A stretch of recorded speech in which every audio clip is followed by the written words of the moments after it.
Esther Greenwood wins the chance to travel to New York to work at a magazine under a woman named JC for a month. There she stays at an all-girls hotel with other winners. Throughout the trip, the girls are treated to fancy dinners, parties, and gifts from their sponsors. While the other girls are having the time of their lives, Esther feels bored and can't manage to enjoy any of it. This leads her to feel directionless as she tries to figure out what she really wants for her future.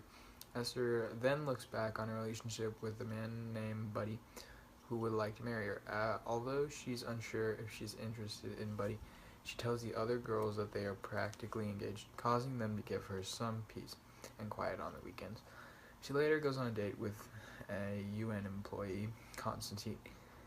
Esther attempts to sleep with him to get back at Buddy for sleeping with a waitress when she thought they were exclusive, but she fails.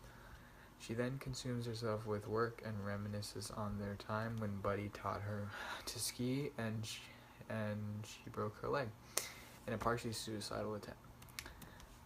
Esther agrees to attend a dance with her friend Doreen and her boyfriend Lenny. They set her up on a blind date with a man named Marco, who mistreats her all throughout the dance and later rapes her.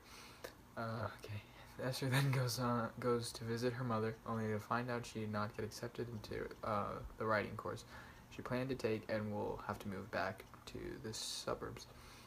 Esther starts spinning out of control, contemplating different plans for her summer, like traveling to Germany and writing a book, but she ends up giving up on them instead. A family friend refers Esther to a psychiatrist whom she seeks help from.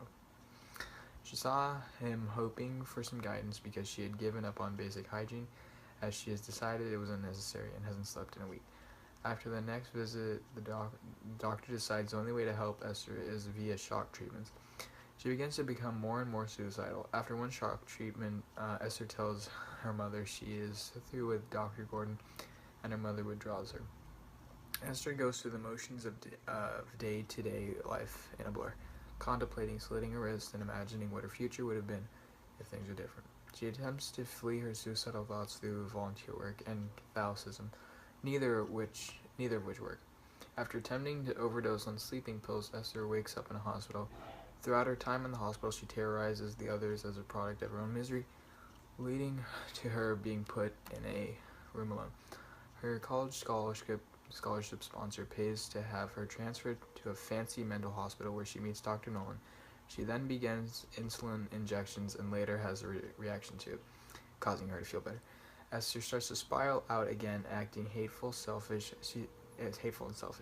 She is sent to shock therapy once again and comes out feeling freed from her illness. Dr. Nolan then informs her she will have to start going through these treatments 3 times a week.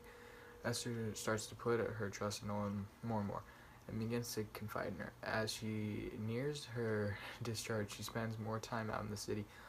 While out, she sees Buddy and attempts to get closure as they acknowledge their relationship is over. The book then ends with Esther's anticipation of leaving the hospital for college and her acknowledgement that while she has regained her sanity, it may not last forever.